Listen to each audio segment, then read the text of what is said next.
ناظرین کی خدمت میں سلام و آداب. آپ دیکھ رہے ہیں وائس آف لداخ. آج منگل ہے، جولائی کی 15 اور محرم الحرام کے 19 تاریخ. آج کی تازہ ترین خبروں کو لے کر میں سعید ہاشم رضوی حاضر. ناظرین سے گزارش ہے کہ تازہ ترین خبروں اور حالات و واقعات سے باخبر رہنے کے لیے ہمارے چینل کو سبسکرائب کریں اور خبریں آخر تک ضرور دیکھیں. آپ دیکھ رہے ہیں آپ کا پسندیدہ news channel voice of Ladakh.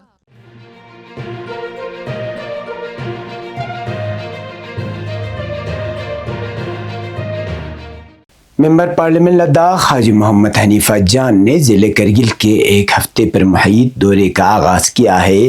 ابتدائی 2 دنوں میں انہوں نے شکرچکتن سب ڈویژن کے متعدد دیہات کا تفصیلی دورہ کیا اور عوامی درباروں کے ذریعے مقامی مسائل سنے.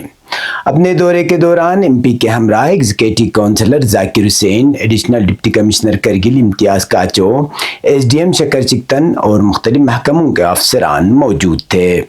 انہوں نے ہنسکوٹ، کھنگرال، منڈک، بتخربو، سمرا، پچرک، کوکشو، درگو، چکتن، شکر، یغمکھربو، لمسو اور دیگر علاقوں میں عوامی وفود سے ملاقات کی. مقامی افراد نے جل جیون مشن، سڑکوں کی تعمیر و مرمت، بینکنگ سہولیات، صحت مراکز، موبائل نیٹ ورک، امراض زنانہ ڈاکٹرز کی تعیناتی اور دیگر مسائل اٹھائے. ایم پی نے ہر گاؤں کے مسائل بغور سنے اور مرحلہ وار ان کے حل کی یقین دہانی کرائی. انہوں نے بتخربو میں BSNL ٹاور کا افتتاح بھی کیا، جس پر مقامی لوگوں نے ان کا شکریہ ادا کیا.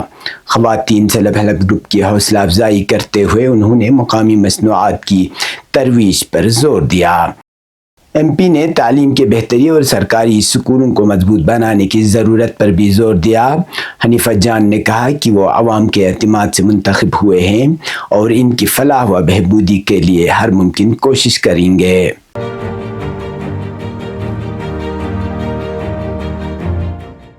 مرکزی زیر انتظام علاقہ لداخ کے چیف سیکرٹری ڈاکٹر پون کوتوال نے آج ایک اعلیٰ سطحی جائزہ میٹنگ کی صدارت کی، جس میں مختلف محکموں کی جانب سے خالی اسامیوں کو متعلقہ بھرتی ایجنسیوں کے سپرد کرنے کی پیش رفت کا جائزہ لیا گیا.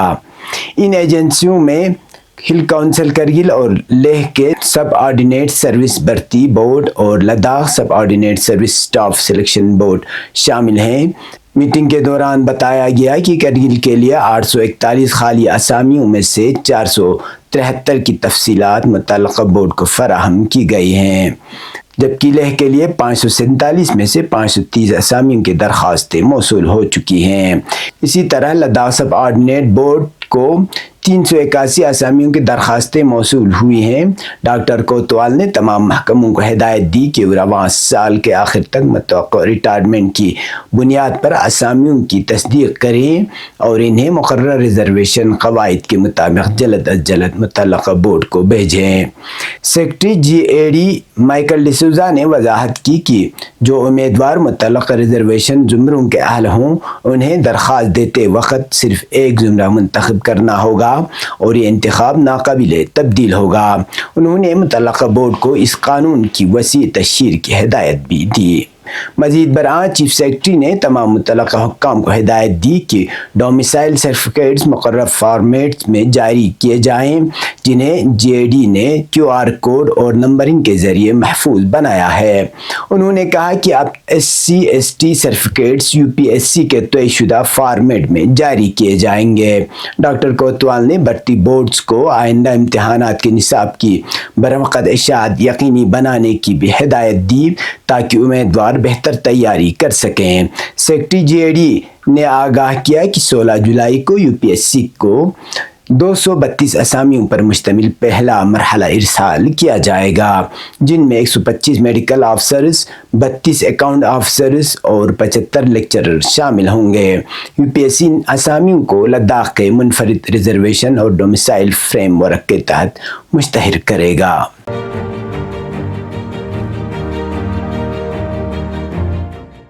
Chief executive councillor Kargil doctor Jafar Akhoon نے آج JNK بینک کے مینیجنگ ڈائریکٹر و CEO سے ملاقات کی اور ضلع کرگل میں بینکنگ نظام کی بہتری اور توسیع سے متعلق اہم امور پر تبادلہ خیال کیا۔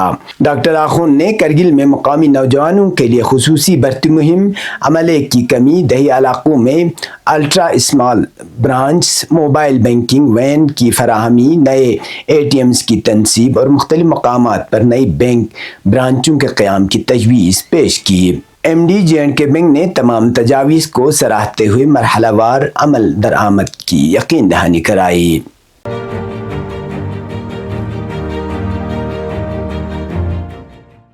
برصوبہ کے اپوزیشن لیڈر حاجی محمد عباس وزیر نے ترقیاتی منصوبوں میں مبینہ جانبداری اور عوامی مفاد کو نظر انداز کیے جانے پر شدید تحفظات کا اظہار کیا ہے۔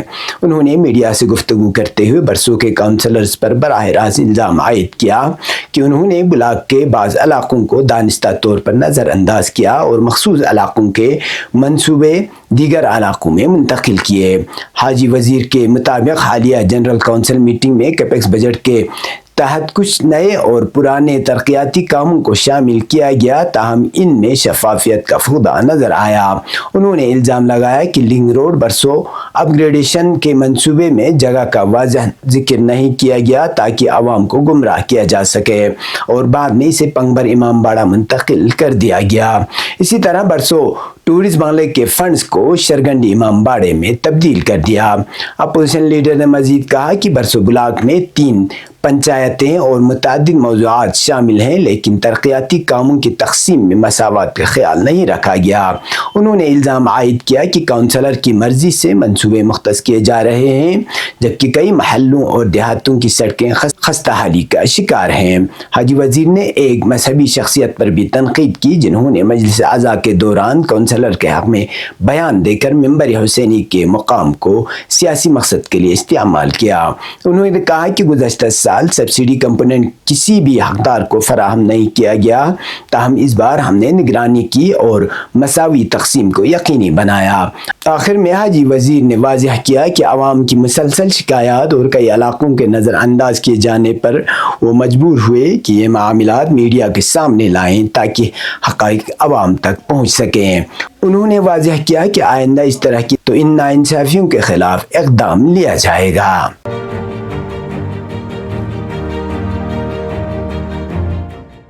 چیف ایگزیکٹو کونسلر لداخ خود مختار پہاڑی ترقیاتی کونسل کرگل ڈاکٹر جعفر آخون نے جموں کشمیر کے وزیر اعلیٰ جناب عمر عبداللہ سے ملاقات کی اور کرگل کے عوامی مفادات سے متعلق ایک جامع یادداشت پیش کی۔ یادداشت میں کرگل کے مریضوں کی بہتر سہولیات کے لیے GMC سکم، جموں اور سری نگر میں نوڈل آفیسرز کی تقرری، پیرا میڈیکل اداروں میں کرگل کے طلباء کے لیے ترجیحی داخلے، ڈاکٹروں کے لیے پوسٹ گریجویشن کے بعد رجسٹریشن اور کرگل کے طلباء کے لیے جموں کشمیر کے یونیورسٹیوں میں خصوصی کوٹا کی درخواست شامل تھی۔ ڈاکٹر آخون نے سری نگر اور جموں میں کرگل کے طلباء کی ہاسٹلوں کی حالت، JKTDC کی غیر فعال سیاحتی عمارات اور جموں ڈیولپمنٹ اتھارٹی کے زیر انتظام ایک زمین کی LHDC کرگل کو حوالگی کا معاملہ بھی اٹھایا۔ انہوں نے کرگل کے ٹیکسی ڈرائیوروں کو سری نگر اور جموں میں پارکنگ کی سہولیات کی عدم دستیابی، مریضوں اور طلباء کے لیے سرائے اور ہاسٹل کی تعمیر کے لیے زمین کی فراہمی اور سردیوں میں زوجلا پاس کی بندش کے پیش نظر قبرستان کی زمین مختص کرنے کی ضرورت پر زور دیا۔ وزیر اعلیٰ نے تمام مطالبات غور سے سنے اور بعد ان پر سنجیدہ کارروائی کی یقین دہانی کرائی۔ بعد ازاں ڈاکٹر آخون نے جموں کشمیر کی وزیر برائے صحت و تعلیم محترمہ سکینہ اتو سے بھی ملاقات کی اور کرگل میں صحت و تعلیم کے شعبوں کو درپیش مسائل پر تبادلہ خیال کیا۔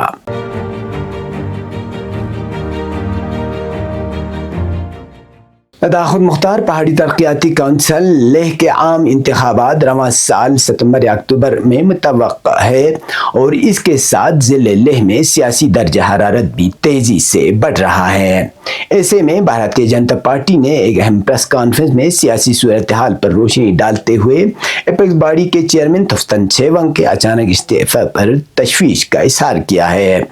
BJP لیہ کے رہنماؤں نے اس پریس کانفرنس میں الزام عائد کیا کہ تھوپتن چھیونگ کا استعفا لیہ کانگریس کی سیاسی مداخلت کا نتیجہ ہے۔ ان کے مطابق کانگریس ایپیکس باڈی کو اپنی مرضی سے چلانا چاہتی تھی، جسے تھپسن چھیوا نے قبول نہ کیا اور احتجاجاً چیئرمین شپ سے علیحدہ ہو گئے۔ پریس کانفرنس کے دوران بی جے پی رہنماؤں کا کہنا تھا کہ وزارت داخلہ MHA کی ہائی پاور کمیٹی کے ساتھ حالیہ میٹنگ کافی کامیاب رہی اور اس میں لداخ کے اہم مطالبات پر مثبت پیش رفت ہوئی، لیکن بی جے پی کا دعویٰ ہے کہ یہ کامیابی لیہ کانگریس کو برداشت نہ ہوئی، جس کے بعد کانگریس نے 28 مئی کو ڈومیسائل کٹ آف اور ریزرویشن پالیسی پر اعتراض اٹھایا۔ پریس کانفرنس میں چیف ایگزیکٹو کونسلر لیہ ٹاشی گیلسن اور دیگر بی جے پی عہدیداران شریک تھے۔ انہوں نے تھپسن چھیوا سے اپیل کی کہ وہ ایک بار پھر ایپیکس باڈی کی چیئرمین شپ سنبھالیں اور جاری جدوجہد کی قیادت کریں۔ انہوں نے متنبہ کیا کہ اگر تھپسن چھیوا چیئرمین شپ قبول نہ کریں تو ایپیکس باڈی کو مذہبی تنظیموں کے سپرد کر دیا جائے۔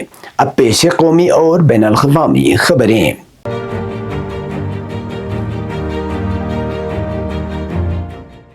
گزشتہ اتوار کو تمل ناڈو کے ریلوے اسٹیشن پر ایک مال گاڑی میں اچانک آگ بھڑک اٹھی۔ یہ گاڑی چنئی پورٹ سے ڈیزل لے کر روانہ ہوئی تھی جب اس کے 4 ڈبے پٹری سے اتر گئے اور آگ لگ گئی۔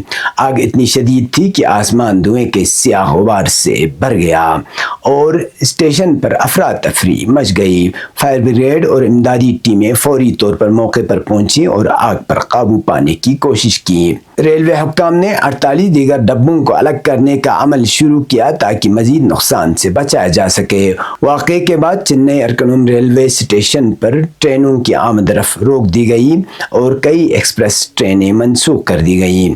ضلع مجسٹریٹ کے مطابق آتش گیر مادے کی موجودگی کے باعث آس پاس کے رہائشی علاقوں سے لوگوں کو محفوظ مقامات پر منتقل کیا گیا اور LPG سلنڈروں کو بھی ہٹا دیا گیا۔ خوش قسمتی سے کسی جانی نقصان کی اطلاع نہیں ملی، تاہم واقعے نے ریلوے کے حفاظتی انتظامات پر سوالات اٹھا دیے ہیں۔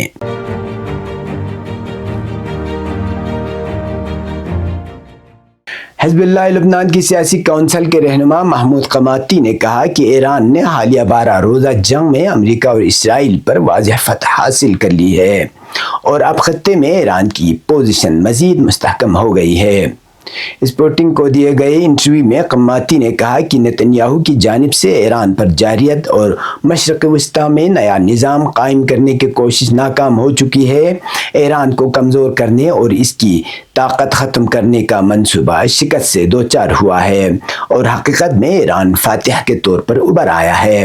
انہوں نے مزید کہا کہ کچھ طاقتیں ایران کی فتح کو شکست میں بدلنے کی کوشش کر رہی ہیں اور امریکہ کے حملے کو ایک کامیابی کے طور پر پیش کر رہی ہیں، حالانکہ خود ٹرمپ مذاکرات کی بحالی کی خواہش ظاہر کر چکے ہیں۔ قماتی نے کہا کہ خطے کی باغ دوڑ اب ایران کے ہاتھ میں ہے۔ ایران نے امریکہ اور اسرائیل دونوں پر غلبہ حاصل کیا ہے۔ اب خطے میں وہی نئی حقیقت وجود میں آئی ہے جس کا امریکہ یا اسرائیل نے تصور بھی نہیں کیا تھا۔ ایران نے اپنی فتح سے یہ بھی ثابت کر دیا کہ وہ ایک سخت جان اور مضبوط حریف ہے اور اس کے ساتھ چین و روس جیسے طاقتور اتحادی بھی موجود ہیں۔ انہوں نے یہ بھی واضح کیا کہ ایران نے نہ صرف فلسطین اور مزاحمتی محاذ کو تقویت دی ہے بلکہ ان عرب ممالک کو بھی ایک نئی سمت دی جو بظاہر اسرائیل سے تعلقات معمول پر لا چکے ہیں۔ یہ ممالک ایران پر حملے کی مذمت اور اس کے ساتھ غیر اعلانیہ ہمدردی کا اظہار کر کے دراصل مزاحمت کے قریب آئے ہیں۔ قماتی کے بقول ایران کے حملے سے اسرائیل میں جو تباہی ہوئی وہ پورے عالم اسلام، عرب دنیا اور دنیا بھر کے حریت پسندوں کے لیے امید کا پیغام تھی۔ یہ تھے اب تک کی خبریں، اسی کے ساتھ مجھے اور میرے ساتھیوں کو دیجیے اجازت۔ اللہ حافظ۔